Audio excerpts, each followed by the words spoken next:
ഉടമ്പടി ചെയ്തിട്ടുള്ള മക്കള് അവിടെ വഴിപറ്റി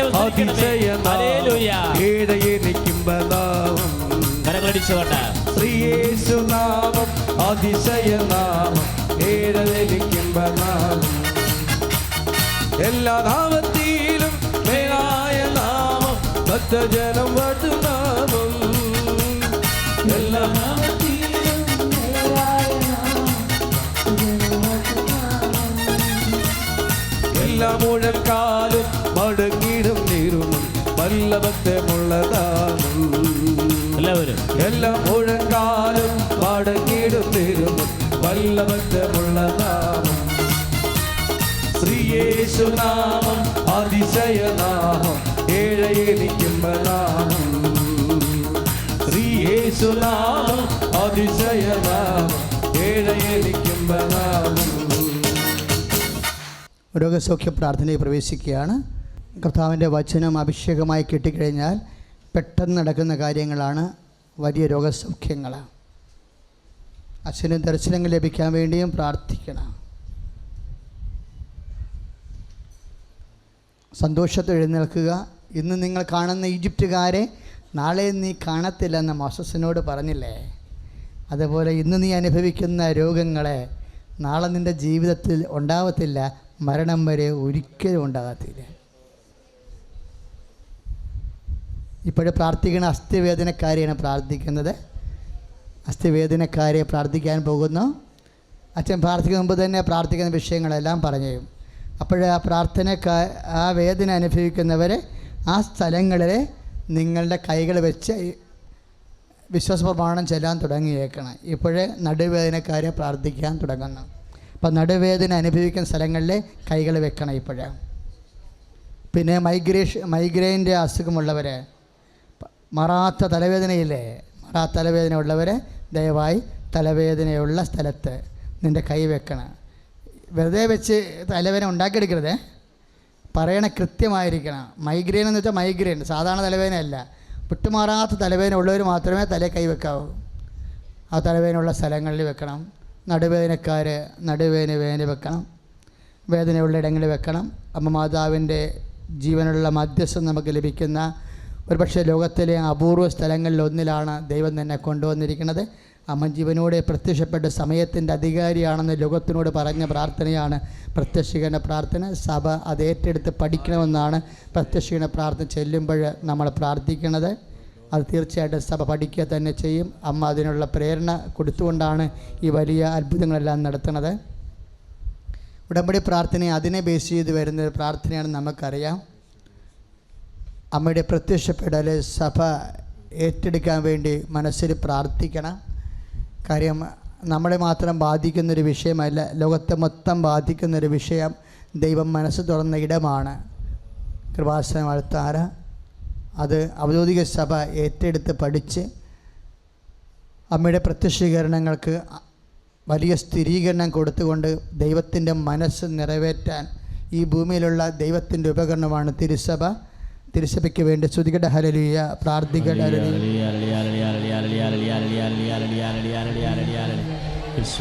കർത്താവേ, നടുവേദനക്കാരെ സമർപ്പിച്ച് പ്രാർത്ഥിക്കുന്നു ഈശോ. മൈഗ്രെയിൻ വേദന ഉള്ളവരെ സമർപ്പിച്ച് പ്രാർത്ഥിക്കുന്നു ഈശോ. അസ്ഥിവേദനകള്, അസ്ഥിക്കുഴകളുടെ വേദനകള്, അസ്ഥി ദ്രവിപ്പുള്ളവര്, പല്ല് വേദനകള്, ഈശോ ഈശോ അസ്ഥിവേദനക്കാരെ സ്പർശിക്കണമേ. ശ്വാസകോശ രോഗികളെ സ്പർശിക്കണമേ ഈശോ. വാരിപ്പൻ അസുഖങ്ങളെ സ്പർശിക്കണമേ. അസ്ഥിക്കുഴകളെ സ്പർശിക്കണമേ.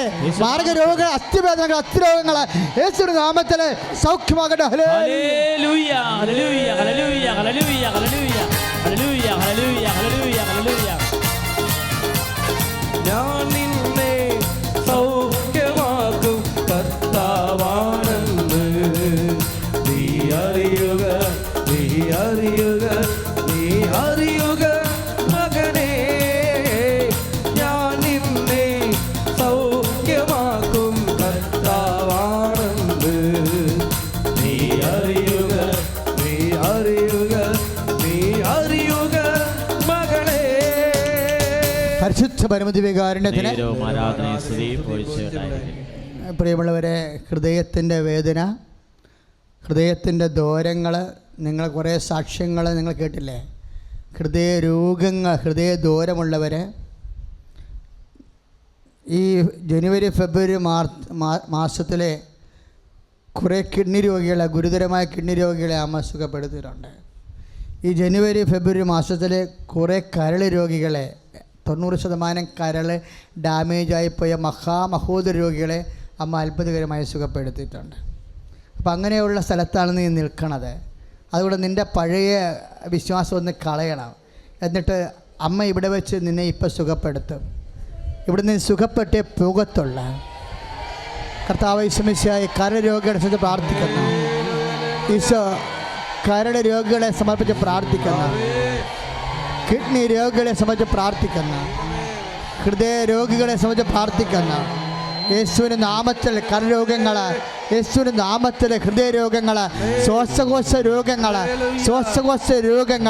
യേശുവിൻ്റെ നാമത്തിൽ കരരോഗങ്ങൾ, കരൾ രോഗങ്ങൾ, കരൾ മൂലം വേദന അനുഭവിക്കുന്ന രോഗങ്ങൾ, ടോൺസൈൽ രോഗങ്ങൾ, തൈറോയിഡ് രോഗങ്ങൾ, യേശു നാമത്തിൽ സൗഖ്യമാകട്ടെ. ഈശോ ഹല്ലേലൂയ, ഹല്ലേലൂയ, ഹല്ലേലൂയ, ഹല്ലേലൂയ, ഹല്ലേലൂയ. യേശുവേ, മാരക രോഗങ്ങൾ സുഖപ്പെടുത്തലേ ഓർത്ത് നന്ദി പറയുന്നു. അത്ഭുതമായ വിടുതൽ, ആമേൻ. തലമുറകൾക്കെന്തും അവകാശം. കരങ്ങൾ ഉയർത്തി. അത്ഭുതമായ വിടുതൽ, തലമുറകൾക്കെന്തും അവകാശം. യേശുവിൻ ബലിയുടെ യോഗ്യതയാൽ നിന്നു വിടുതൽ.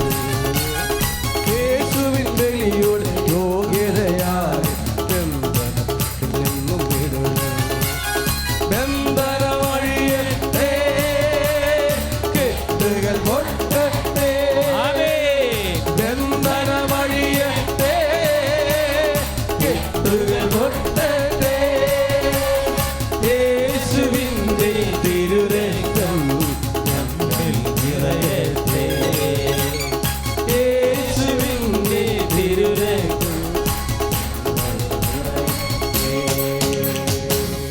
പരിശുദ്ധ പരമദിവ്യകാരുണ്യത്തിന് ആരാധനയും സ്തുതിയും പുകഴ്ചയും ഉണ്ടായിരിക്കട്ടെ. മക്കളെ, നമ്മൾ സ്തുതിച്ചുകൊണ്ടിരുന്ന സമയത്ത് ശരീരം മുഴുവൻ ഇങ്ങനെ കുരു വെച്ച് പൊങ്ങി വരികയും പിന്നീട് കുരു താന്നു പോകും. പക്ഷേ ആണി പോലെ ശരീരം അത് കിടക്കും. എന്നിട്ട് പിന്നെയും കുറേ നാൾ കഴിയുമ്പോൾ അത് പഴുക്കും. ഇങ്ങനെ ഒരു വ്യക്തിയെ കർത്താവ്, കുരുക്കൾ ശരീരത്തിൽ പൊങ്ങി വരുന്ന വ്യക്തികളെ കർത്താവ് സുഖപ്പെടുത്തിക്കൊണ്ടിരിക്കുന്ന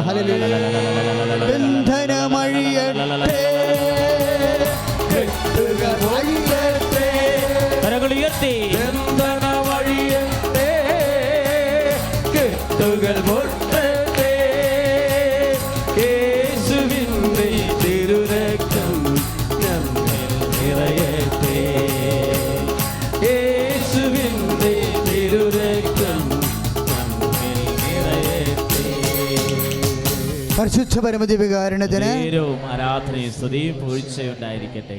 നമ്മളിപ്പോൾ പ്രാർത്ഥിക്കാൻ പോകുന്ന വിഷയം മക്കളില്ലാത്തവരെ, പിന്നെ ഉദര രോഗികൾ, അൾസർ രോഗികൾ, പിസ്റ്റുല രോഗികൾ, PCOD അസുഖമുള്ളവർ, പീരീഡ്സ് കറക്റ്റ് അല്ലാത്തവർ, പീരീഡ്സിൻ്റെ കാലത്ത് ദിവസങ്ങളോളം നീണ്ടു നിന്നിട്ട് കടുത്ത വേദന അനുഭവിച്ചിട്ട് പിരിച്ചെന്ന് കേൾക്കുമ്പോൾ തന്നെ ഭ്രാന്ത് പിടിക്കുന്ന രീതിയിൽ മനസ്സിടിഞ്ഞു പോകുന്ന മക്കളെ എല്ലാവരെയും സുഖപ്പെടുത്തുന്ന സമയമാണ്. സ്തുതിയുടെ ഹല്ലേലൂയ. ഈശോ സ്തോത്രം, ഈശോ സ്തോത്രം, ഈശോ സ്തോത്രം. ഈശോ ഈശോ ഈശോ സ്പർശിക്കുന്ന കർത്താവേ, മാരക രോഗങ്ങള്, തിരവേദികള് യേശുവിന്റെ നാമത്തില് സൗഖ്യമാകട്ടെ. എൻ്റെ പേര് ബിജി മാത്യു. ഞാൻ കണ്ണൂർ ജില്ലയിലെ ചുങ്കക്കുന്ന് ഇടവകയിൽ നിന്ന് വരുന്നു. ഞാൻ ഉടമ്പടി എടുത്തത് 2022 സെപ്റ്റംബർ 21 എനിക്ക് അതുവഴി ലഭിച്ച അനുഗ്രഹങ്ങൾക്ക് സാക്ഷ്യം പറയാനാണ് ഞാനിവിടെ നിൽക്കുന്നത്. എനിക്ക് ആദ്യമായി ലഭിച്ച അനുഗ്രഹം, ഞങ്ങളുടെ കിണറ്റിലെ വെള്ളം 20 വർഷമായിട്ട് കലങ്ങി ഓയിൽ മൂടി കിടക്കുകയായിരുന്നു.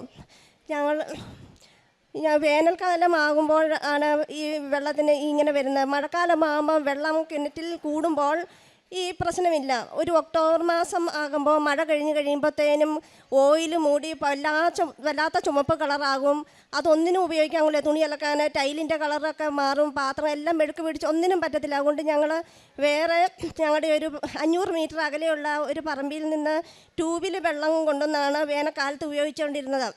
അങ്ങനെ ഇരിക്കുന്ന സമയത്ത് ഞങ്ങൾ ഈ ട്യൂബിൽ വെള്ളം കൊണ്ടിരുന്ന ഒരു റോഡ് ക്രോസ് ചെയ്ത് റോഡിന് മണ്ണിൻ്റെ അടിയിൽ കൂടിയാണ് ട്യൂബ് ഇട്ടിരുന്നത്. ആ ട്യൂബ് ബ്ലോക്കായി പോയി. പിന്നെ ഞങ്ങൾക്ക് വെള്ളം കൊണ്ടുവരണമെങ്കിൽ ആ റോഡ് മാന്തി കുഴിച്ച ട്യൂബ് വേറെ ഇടണം. അത് പ്രൈവറ്റ് വ്യക്തികളുടെ റോഡായിരുന്നു.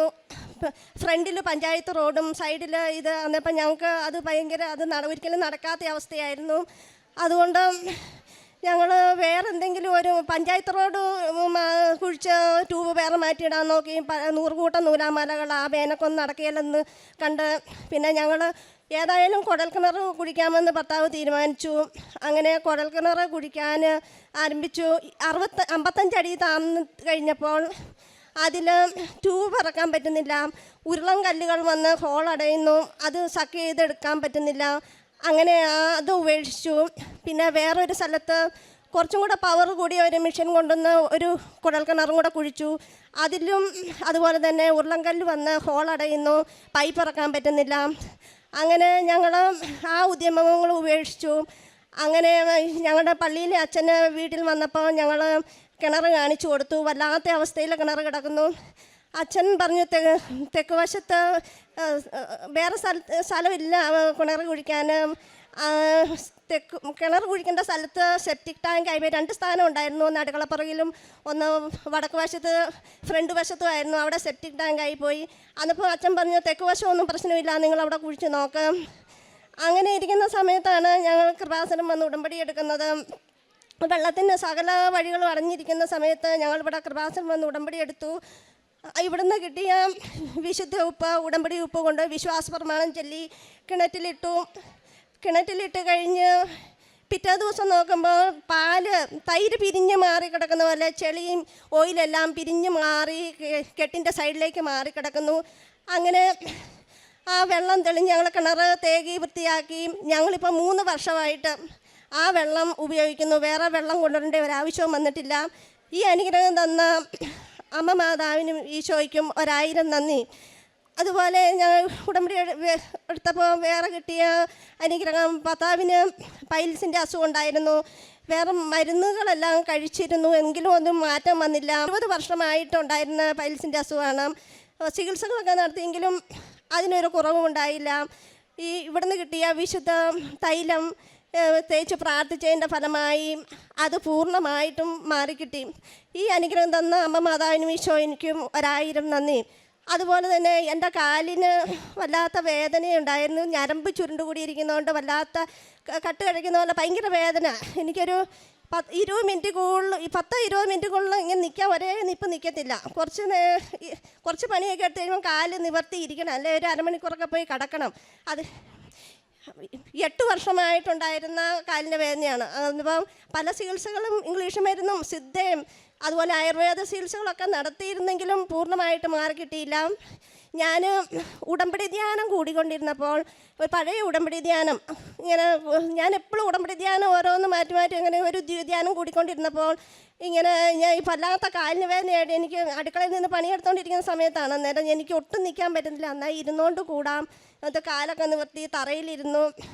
കൂടിക്കൊണ്ടിരുന്ന സമയത്ത് അച്ഛൻ പറയുന്നു, കാലിന് വേദന കൊണ്ട് വല്ലാതെ വിഷമിച്ചിരുന്ന് ധ്യാനം കൂടിക്കൊണ്ടിരിക്കുന്ന മകളുടെ കാലിൻ്റെ വേദന മാറിയിരിക്കുന്നു. ആ സമയത്ത് എൻ്റെ കാലിന് വല്ലാത്ത ഒരു തണുപ്പ് അനുഭവപ്പെട്ടു. വേറൊരു ദിവസം ഞാനിങ്ങനെ നേർച്ച വസ്തുക്കളൊക്കെ മറ്റുള്ളവർക്ക് പുരട്ടി കൊടുത്തിട്ട് അവർക്ക് സൗഖ്യം കിട്ടാൻ വന്നപ്പോൾ ഞാനൊരു പരാതി പറഞ്ഞു. ഇനി ഞാൻ ആർക്കും നേർച്ച വസ്തു പുരട്ടി കൊടുക്കുകയല്ല, ഞാൻ പുരട്ടി കൊടുത്തിട്ട് ആർക്കും സൗഖ്യം വന്നില്ലല്ലോ എന്ന് പറഞ്ഞു. ആ ദിവസം എനിക്ക് എൻ്റെ പോയ കാലിൻ്റെ വേദന പിന്നെയും വന്നു. എനിക്ക് ഒരു ഇച്ചിരി നേരം ഇരുന്നാൽ കാല് നിവർത്തിയിരുന്നാൽ മാറുന്ന എൻ്റെ കാലിൻ്റെ വേദന മാറിയില്ല. മണിക്കൂറുകൾ ഇരുന്നിട്ടും കടന്നിട്ടും ഒന്നും എനിക്ക് മാറുന്നില്ല. അന്നേരമാണ് ഞാൻ ഓർക്കുന്നത്, ഞാൻ ഇങ്ങനെ പറഞ്ഞല്ലോ, ഇനി ഉടമ്പടി തൈലം ആർക്കും തേച്ച് കൊടുക്കത്തില്ല, ഉപയോഗിക്കുകയല്ല. പെട്ടെന്ന് മാതാവിനോ ഈശോയ്ക്കും എന്നോട് ഞാൻ ക്ഷമ ചോദിച്ചു. ആ തൈലം എടുത്ത് പുരട്ടി ആ സെക്കൻഡിൽ തന്നെ ആ വേദന മാറിക്കിട്ടി. ഇന്ന് ഈ നിമിഷം വരെ എനിക്ക് ആ വേദന പിന്നെ ഒരിക്കലും ഉണ്ടായിട്ടില്ല. ഈ അനുഗ്രഹം തന്ന അമ്മ മാതാവിനും ഈശോയ്ക്കും 1000 നന്ദി. ഈ ഉടമ്പടി എടുത്തു കഴിഞ്ഞാൽ പിന്നെ എനിക്ക് ആത്മീയമായി ഒത്തിരി വളരാൻ സാധിച്ചു. ഉടമ്പടി എടുത്തു കഴിഞ്ഞപ്പോൾ ഞാൻ ബൈബിൾ തുറക്കുമ്പോൾ എനിക്ക് കിട്ടുന്ന വചനം 32-ാം സങ്കീർത്തനം, ഞാൻ നിന്നെ ഉപദേശിക്കാം, നീ നടക്കേണ്ട വഴി കാണിച്ചു തരാം, ഞാൻ നിൻ്റെ മേൽ ദൃഷ്ടി ഉറപ്പിച്ച് നിന്നെ ഉപദേശിക്കാം. ഞാനൊരു സാധാ ക്രിസ്ത്യാനിയായിരുന്നു. അങ്ങനെ വലിയ വിശ്വാസവും സാധാ പള്ളിയിൽ പോകും, അതൊക്കെ ചടങ്ങിന് മാത്രം, പ്രാർത്ഥനയും എല്ലാം. ഒരു ദിവസം കുർബാന മുടങ്ങിയാലും പ്രാർത്ഥന മുടങ്ങിയാലും ഒന്നും എനിക്ക് അങ്ങനെ ഒരു വിഷയമാക്കിയിരുന്നില്ല. പക്ഷേ ഉടമ്പടി എടുത്ത് കഴിഞ്ഞപ്പോൾ കഴിഞ്ഞ 2 പ്രാവശ്യം ഞാൻ സമ്പൂർണ്ണ ബൈബിള് പൂർണ്ണമായി വായിച്ചു. അതുപോലെ എന്നും പള്ളിയിൽ പോകും, 2 ആഴ്ച കൂടുമ്പോൾ ഉള്ള കുമ്പസാരം, അതുപോലെ ഇവിടെ പറഞ്ഞിരിക്കുന്ന കാര്യങ്ങളെല്ലാം കൃത്യം 1 മണിക്കൂർ ബൈബിൾ വായന, യൂട്യൂബിലെ സാക്ഷ്യങ്ങൾ, ധ്യാനം എല്ലാം ഒരു മുടക്കവും കൂടാതെ ഞാൻ ചെയ്യാൻ തുടങ്ങി. അതുപോലെ തന്നെ ഇപ്പോൾ വെറും ഒരു കൊന്ത ചെല്ലാനൊക്കെ മടിയായിരുന്നു. ഇപ്പം സമ്പൂർണ്ണ ജപമാലയാണ് ഞാൻ ചെല്ലുന്നത്. ആദ്യമൊക്കെ ഞാൻ കൃപാസനത്തിൻ്റെ ജപമാല ചെല്ലുമായിരുന്നു. അച്ഛൻ പറഞ്ഞ് 20 ജപമാലയാണ് കൃപാസനത്തിൻ്റെ ഒരു കൊന്താന്ന് പറഞ്ഞ് ഞാൻ അത് ചെല്ലുമായിരുന്നു ആദ്യം. പിന്നെ സമയമില്ലാതെ വന്നപ്പോൾ സമ്പൂർണ്ണ ജപമാല ചെല്ലും. ഓരോ സമ്പൂർണ്ണ ജപമാല ചെല്ലുമ്പോഴും അതിലൊരു കൊന്ത കൃപാസനത്തിന് വേണ്ടിയിട്ടാണ്. കൃപാസനത്തിൻ്റെ ഇതിലെ അമ്മയുടെ പ്രത്യക്ഷീകരണം സ്വീകരിക്കുന്നതിനും പി ജോസഫ് അച്ഛൻ്റെ 1000 ആരോഗ്യ സൗഖ്യത്തിന് വേണ്ടി ഞാൻ ഓരോ സമ്പൂർണ്ണ ജപമാല ചെല്ലുമ്പോഴും ഓരോ കൊന്ത അതിന് വേണ്ടി മാറ്റിവെക്കും. അങ്ങനെ ആത്മീയമായി എന്നെ ഒത്തിരി വളർത്തിയ ഈശോയ്ക്കും അമ്മ മാതാവിനും 1000 നന്ദിയും. അതുപോലെ ശുശ്രൂഷകൾ ചെയ്യാനായിട്ട് വൃദ്ധസദനങ്ങളിൽ ഒരു വൃദ്ധസദനത്തിലും 2 അനാഥ മന്ദിരങ്ങളിലും പോയിട്ടുണ്ട്. അവിടെയൊക്കെ ചെല്ലുമ്പോൾ അവിടെ അവരുടെ ക്ലീനിങ്, അവർക്ക് ഫുഡ് ഉണ്ടാക്കി കൊണ്ട് കൊടുക്കും. അതുപോലെ തന്നെ ഈ ക്ലീനിങ് ഒക്കെ ചെയ്യും. അത് കഴിഞ്ഞ് കിട്ടുന്ന സമയം അവരുടെ കൂടെ ഇരുന്ന് അവർക്ക് ഈ കൃപാസനത്തിലെ ധ്യാനങ്ങളും സാക്ഷ്യങ്ങളൊക്കെ അവരെ കേൾപ്പിച്ചു കൊടുക്കും. അതുപോലെ ഞാനിങ്ങനെ മാനന്തവാടിയിൽ ഒരു ആൻസ് ഭവനം എന്ന ഒരു അനാഥ മന്ദിരത്തിൽ പോയപ്പോൾ അവിടെ ഞാൻ പോകുമ്പോഴൊക്കെ എന്തെങ്കിലും അവർക്ക് ഫുഡ് ഉണ്ടാക്കിക്കൊണ്ട് പോകും. ഒരു ദിവസം ഉണ്ണിയപ്പം ഉണ്ടാക്കുന്ന സമയത്ത് ഒരിക്കലും ഷേപ്പിൽ കിട്ടിയല്ല. അതുകൊണ്ട് ഞാൻ വിശുദ്ധ ഉപ്പിട്ട് ഉണ്ടാക്കി എല്ലാം നല്ല ഷേപ്പിൽ വന്നു. ആ സമയത്ത് ഞാൻ വലിയ സന്തോഷത്തോടെ ഉണ്ടാക്കിക്കൊണ്ട് ലാസ്റ്റാണ് ഞാൻ ശ്രദ്ധിക്കുന്നത്, ഞാൻ ഉണ്ണിയപ്പം ഉണ്ടാക്കി തീർന്നപ്പോഴും ആ ചട്ടിയിൽ ഒഴിച്ച എണ്ണ അതുപോലെ തന്നെ ഇരിക്കുന്നു, ഒട്ടും തീർന്നിട്ടില്ല, നല്ല തെളിഞ്ഞിരിക്കുന്നു. ഞാൻ അതൊക്കെ പറഞ്ഞ് അവർക്ക് അത് കൊണ്ട് കൊടുക്കും. അതുപോലെ ഞങ്ങൾ കണ്ണൂർ ജില്ലയിലെ അനാഥ മന്ദിരത്തിൽ 450 ആൾക്കാരുള്ള സ്ഥലമാണ്. അവിടെ പോയി ഡ്രസ്സെല്ലാം ഞങ്ങൾ കഴുകി കൊടുക്കും. അതുപോലെ പത്രം കൊടുക്കാൻ പ്രേക്ഷക പ്രവർത്തനം ഞങ്ങൾ മെഡിക്കൽ കോളേജിൽ, Wayanad medical college, Pariyaram medical college, പിന്നെ കോഴിക്കോട്, അതുപോലെ മലബാർ ക്യാൻസർ ഇൻസ്റ്റിറ്റ്യൂട്ട്, ഇങ്ങനെയുള്ള സ്ഥലങ്ങളിലൊക്കെ പോയിട്ടുണ്ട്. അച്ഛൻ ഓരോ ധ്യാനത്തിനും പറയുന്ന ഏറ്റവും വലിയ നേർച്ച പത്രം കൊടുക്കുന്നതാണ്. ആ മാസം ഞാൻ 10 കെട്ട് പത്രം മേടിച്ചു കൊടുത്തു.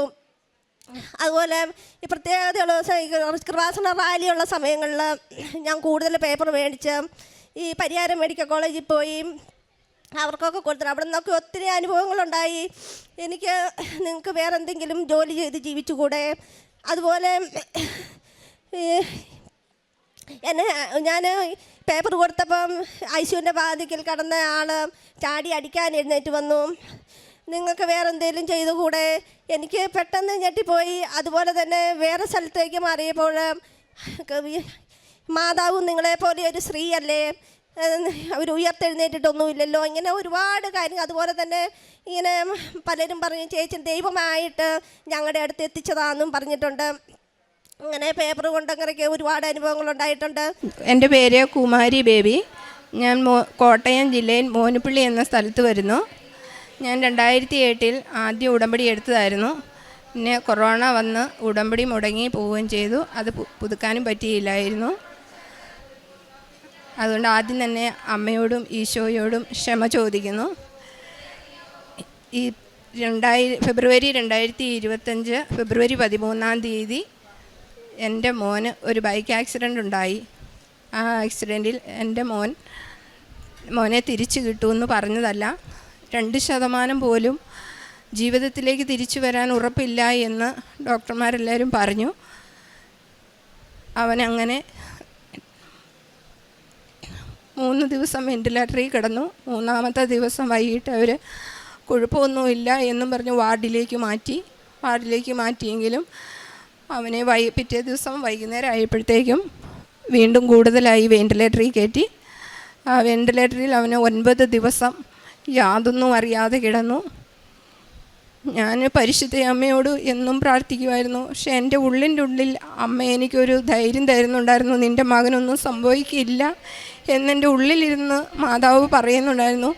എങ്കിലും ഞാൻ ഇവിടെ വന്ന് ഫെബ്രുവരി 22-ാം തീയതി എൻ്റെ മോൻ്റെ പേർക്ക് ഉടമ്പടി എടുത്തു. ഉടമ്പടി എടുത്ത് ഇവിടെ വന്ന് ഞാൻ ഈ പള്ളിയിൽ എങ്ങനെ വന്നെത്തിയെന്ന് എനിക്കറിയില്ല. ഞാനൊരു ജീവനുള്ള ആളാണോ എന്ന് ചോദിച്ചാൽ അതേന്ന് മാത്രമേ എനിക്ക് പറയാൻ പറ്റുള്ളൂ. എൻ്റെ മോൻ മരണത്തിലേക്ക് പോയിക്കൊണ്ടിരിക്കുകയായിരുന്നു. ഞാൻ ഇവിടെ വന്ന് എനിക്ക് അച്ഛനെ കാണണമെന്നാണ് പറഞ്ഞത്. പക്ഷേ ഉടമ്പടി എടുത്തതിന് ശേഷമേ അച്ഛനെ കാണാൻ പറ്റുള്ളൂ ഇവിടെ നിന്ന് ഒരാൾ എന്നോട് പറഞ്ഞു. ഞാൻ ഇങ്ങനെ വിഷമിച്ച് നിന്നു. പെട്ടെന്ന് തന്നെ എനിക്ക് ഉടമ്പടി എടുക്കാൻ കയറി പോകാൻ പറ്റി. ഞാൻ നിയോഗം എഴുതിക്കൊണ്ടിരുന്നപ്പോൾ തന്നെ എൻ്റെ മനസ്സിലേക്ക് വല്ലാത്ത ഒരു തണുപ്പ് അനുഭവപ്പെട്ടു. എൻ്റെ സങ്കടമെല്ലാം എവിടെയോ പോയി. ആദ്യത്തെ നിയോഗം എൻ്റെ മോനെ എനിക്ക് തിരിച്ചു തരണം മാതാവേ എന്ന് മാത്രമായിരുന്നു. ഞാൻ ആ നിയോഗം എഴുതി. എൻ്റെ മോൻ എന്തെങ്കിലും തെറ്റ് ചെയ്തിട്ടുണ്ടെങ്കിൽ മാതാവേ അവനോട് പൊറുക്കണം, അവൻ്റെ ജീവനും എനിക്ക് തിരിച്ചു തരണം എന്ന് പറഞ്ഞു. അമ്മ മാതാവിനോട് ഞാൻ ഇത്രമേ പറഞ്ഞുള്ളൂ, മാതാവേ വെൻറ്റിലേറ്ററിൽ കിടക്കുന്ന മോനെ എനിക്ക് രക്ഷിച്ചു തരണമെന്ന്. 2025 ഫെബ്രുവരി 13-ാം തീയതി ആശുപത്രിയിൽ അഡ്മിറ്റ് ആകുന്നു. 10-ാം പോക്ക 22-ാം തീയതി ഇവിടെ വന്ന് ഉടമ്പടി എടുക്കുന്നു. ഉടമ്പടി എടുത്ത് നിയോഗങ്ങൾ എഴുതി കൊടുത്ത് ഞാൻ ഇവിടെ നിന്ന് വീട്ടിൽ ചെന്നു. നേർച്ച വസ്തുക്കളും ഒക്കെ ആയിട്ട് വീട്ടിൽ ചെന്നു. കതകും ജനലും എല്ലാം അടച്ച് ഞാൻ മാതാവിനെ ഉച്ചത്തിൽ വിളിച്ച് പ്രാർത്ഥിച്ചു. അതിനുശേഷം ഞാൻ പുറത്തിറങ്ങി അടുത്തുള്ളൊരു വീട്ടിലെ ചേച്ചി എന്നെ വിളിച്ചു. നീ ഇവിടെ ഇരുന്നാൽ ഇങ്ങനെ വിഷമിച്ചിരിക്കുകയുള്ളൂ, അതുകൊണ്ട് അങ്ങോട്ട് വരണം എന്ന് പറഞ്ഞു. പക്ഷേ ഞാൻ അവരുടെ വീടിൻ്റെ വഴിയിൽ വരെ ചെന്നപ്പോൾ എനിക്ക് തിരിച്ച് വീട്ടിലേക്ക് നടക്കണം എന്ന് തോന്നി. ഞാൻ വീട്ടിലേക്ക് തന്നെ തിരിച്ച് കയറി പോന്നു. അന്ന് ഞാൻ മുറിക്കകത്ത് നോക്കുമ്പോൾ അവിടെ നല്ല പ്രകാശമാണ്. പ്രകാശം എന്ന് പറഞ്ഞാൽ ഞാൻ എൻ്റെ ജീവിതത്തിൽ ഇന്ന് വരെ ആ പ്രകാശം കണ്ടിട്ടില്ല. ഞാൻ വീണ്ടും ഓടി വന്ന് മുട്ടുകുത്തി നിന്ന് മാതാവിനോട് പ്രാർത്ഥിച്ചു. മാതാവേ, നീ എൻ്റെ പ്രാർത്ഥന കേട്ടു, നീ എൻ്റെ മകനെ രക്ഷിക്കുമെന്ന് എനിക്ക് ഉറപ്പുണ്ട് എന്ന് പറഞ്ഞു. അപ്പം ഞാൻ വെളുത്ത തിരി കത്തിച്ച് വെച്ച് പ്രാർത്ഥിച്ചപ്പോൾ ആ തിരി പരിശുദ്ധാത്മാവിൻ്റെ രൂപത്തിൽ നിന്ന് കത്തി. അതങ്ങനെ കത്തുന്ന പരിശുദ്ധാത്മാവ് തന്നെയാണ് എന്ന് എനിക്ക് മനസ്സിലാക്കാൻ കുറച്ച് സമയം വേണ്ടി വന്നു. ഉടനെ ഞാൻ എൻ്റെ ഭർത്താവിൻ്റെ പെങ്ങളെ വിളിച്ചു ചോദിച്ചു, ചേച്ചി ഈ തിരി ഇങ്ങനെ നിന്ന് കത്തുന്നുണ്ട്, എന്താണെന്ന് എനിക്കറിയത്തില്ലെന്ന് പറഞ്ഞു.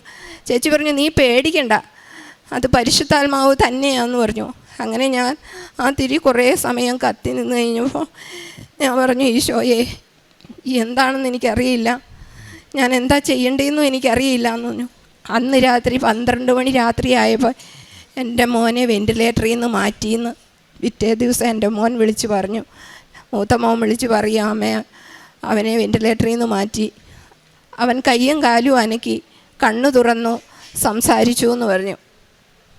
10 ദിവസം അവനൊക്കെ ഇല്ലാതെ കിടന്ന മോൻ 10-ാമത്തെ ദിവസം, അതായത് 22-ാം തീയതി ഞാനിവിടെ വന്ന് ഉടമ്പടി എടുത്തപ്പോൾ എൻ്റെ മോൻ അനക്കം വെച്ചു, കണ്ണു തുറന്നു, സംസാരിച്ചു എന്ന് കേട്ടപ്പോൾ ഞാൻ ഓടി.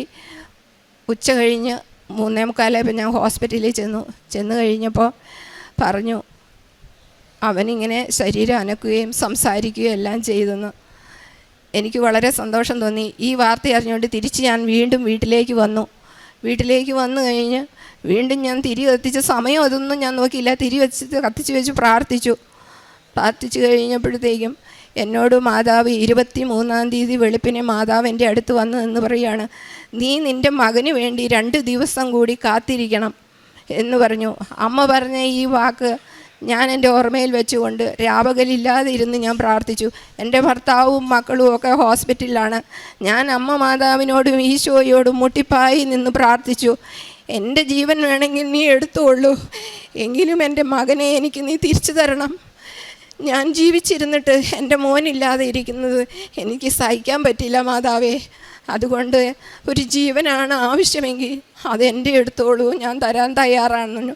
എനിക്ക് എങ്ങനെ അമ്മയോട് അങ്ങനെ പറയാൻ തോന്നിയെന്ന് എനിക്കറിയത്തില്ല. ഞാൻ പറഞ്ഞത് അപരാധമാണെങ്കിൽ അമ്മ പൊറുക്കണേ എന്ന് ഞാൻ അമ്മയോട് പറഞ്ഞു. എൻ്റെ മകൻ്റെ ജീവൻ എനിക്ക് വലുതായിരുന്നു, അതുകൊണ്ട് ഞാൻ അമ്മയോട് അങ്ങനെ പറഞ്ഞു. എങ്കിൽ അമ്മ എൻ്റെ മോനെ തിരിച്ചു തന്നു. 24-ാമത്തെ ദിവസം എൻ്റെ മോൻ വെൻറ്റിലേറ്ററിൽ കിടന്ന മോനെ എണീപ്പിച്ച് നടത്തണമെന്ന് പറഞ്ഞു. അവൻ്റെ ഭാര്യയും ചേട്ടനോടെ കൂടി ചെന്ന് അവനെ ICUവിലൂടെ എണീപ്പിച്ച് നടത്തു. അവനെ ഞങ്ങൾ 21 ദിവസം കഴിഞ്ഞ് വീട്ടിൽ കൊണ്ടുവന്നു. വീട്ടിൽ കൊണ്ടുവന്നു ഓർമ്മയൊന്നുമില്ലായിരുന്നു, ഓർമ്മയൊക്കെ പൂർണ്ണമായി നശിച്ചിരുന്നു. ഡോക്ടർമാർ ഒന്നെങ്കിൽ 6 മാസം അല്ലെങ്കിൽ 1 വർഷം കൊണ്ടേ ശരിയാവുള്ളൂ പറഞ്ഞു. വീട്ടിൽ കൊണ്ടുവന്ന് ഞങ്ങൾ കാശ് രൂപം വെച്ച് അവൻ്റെ ഭാര്യ പ്രാർത്ഥിക്കും. അതുപോലെ ഇവിടുന്ന് കൊണ്ടുപോയ തൈലം അവൻ്റെ തലയിൽ പുരട്ടി ഞാൻ അവനെ കുളിപ്പിക്കും. ഭക്ഷണം കഴിക്കുമ്പോൾ അതിനകത്ത് ഉപ്പ് ചേർത്ത് കൊടുക്കും, തേനും കഴിക്കാൻ കൊടുക്കും. അങ്ങനെ ഞങ്ങൾ അവനെ പരിചരിച്ചു പോന്നു. മാതാവിനോടും പ്രാർത്ഥിച്ച് ഈശോയോടും പ്രാർത്ഥിച്ച് അവന് വേണ്ടി മാത്രമുള്ള പ്രാർത്ഥനയായിരുന്നു ഞങ്ങൾക്ക്. അങ്ങനെ എൻ്റെ മോനെ സൗഖ്യപ്പെടുത്തി തന്നു. 21 ദിവസം കഴിഞ്ഞ് ഞങ്ങൾ ആശുപത്രിയിൽ ഡിസ്ചാർജായി വന്നു. വീട്ടിൽ വന്നാണ് ഈ ഉടമ്പടി വസ്തുക്കളെല്ലാം ഉപയോഗിച്ചത്. അവനങ്ങനെ സൗഖ്യപ്പെട്ടു. 21 ദിവസം ആശുപത്രിയിൽ നിന്ന് വന്നു. അത് കഴിഞ്ഞു 6 മാസം അല്ലെങ്കിൽ 1 വർഷം എന്ന് പറഞ്ഞത് 3 മാസം കൊണ്ട് അവൻ ഓർമ്മ തിരിച്ചു കിട്ടി. ഈ അപകടത്തെ തുടർന്നുണ്ടായ എല്ലാ ബുദ്ധിമുട്ടുകളും മാറിക്കിട്ടി, സൗഖ്യപ്പെട്ട് 3 മാസം കൊണ്ട് പൂർണ്ണമായി എല്ലാം സൗഖ്യപ്പെട്ട് 3 മാസം കൊണ്ട് അവൻ ജോലിക്ക് പോയി. ഇവിടെ വന്ന് ഈ പള്ളിയിൽ വന്ന് അവൻ പ്രാർത്ഥിച്ചു. എനിക്ക് സാക്ഷ്യം പറയാൻ താമസം നേരിട്ടു. അമ്മ നൽകിയ ഈ സൗഖ്യത്തിന് പരിശുദ്ധ അമ്മയോടും ഈശോയോടും ഞാൻ കോടാനുകോടി നന്ദി പറയുന്നു. എൻ്റെ മകനെ ഇങ്ങനെ പൂർണ്ണ സൗഖ്യമാക്കി തന്നതിന് എത്ര പറഞ്ഞാലും പരിശുദ്ധ അമ്മയോടും ഈശോയോടും എത്ര പറഞ്ഞെന്നാലും നന്ദിയും കടപ്പാടും സ്നേഹവും ഒന്നും തീരില്ല. എന്നും എൻ്റെ കൂടെ പരിശുദ്ധ അമ്മയുണ്ട്, ഈശോയുണ്ട്. ഞാൻ എന്തു പറഞ്ഞെന്നാലും എന്താവശ്യപ്പെട്ടാലും അമ്മ എനിക്കത് സാധിച്ചു തരുന്നുണ്ട്. കാരുണ്യപ്രവൃത്തികൾ ഞാൻ ചെയ്യുന്നത് ഞാനും എൻ്റെ ഭർത്താവും കൂടി ഇവിടുന്ന് വാങ്ങിച്ചുകൊണ്ട് പോകുന്ന പത്രം ഞങ്ങൾ ബസ് സ്റ്റാൻഡുകളിലും ഓട്ടോറിക്ഷ സ്റ്റാൻഡുകളിലും വീടുകളിലുമൊക്കെ കൊണ്ടുപോയി വിതരണം ചെയ്യും. വേറൊന്നും ഞങ്ങൾ പറയില്ല. ഞങ്ങളുടെ മോനെ സൗഖ്യപ്പെടുത്തി തന്ന ഈ ഒരു കാര്യം മാത്രമാണ് ഞങ്ങൾ പറയുന്നത്. ഞങ്ങളുടെ വീട്ടിൽ ഒരുപാട് സാമ്പത്തിക ബുദ്ധിമുട്ടുകളുണ്ടായിരുന്നു. പരിശുദ്ധ അമ്മ അതിന് ഓരോരോ വഴികൾ കാണിച്ചു തന്ന് ഞങ്ങളെ സഹായിച്ചു കൊണ്ടിരിക്കുന്നു. കൂടാതെ എനിക്കൊരു ജോലി തന്ന് അമ്മ ഞങ്ങളുടെ കുടുംബത്തെ സഹായിച്ചു. എല്ലാത്തിനും മാതാവിനും ഈശോയ്ക്കും നന്ദി പറഞ്ഞുകൊള്ളുന്നു.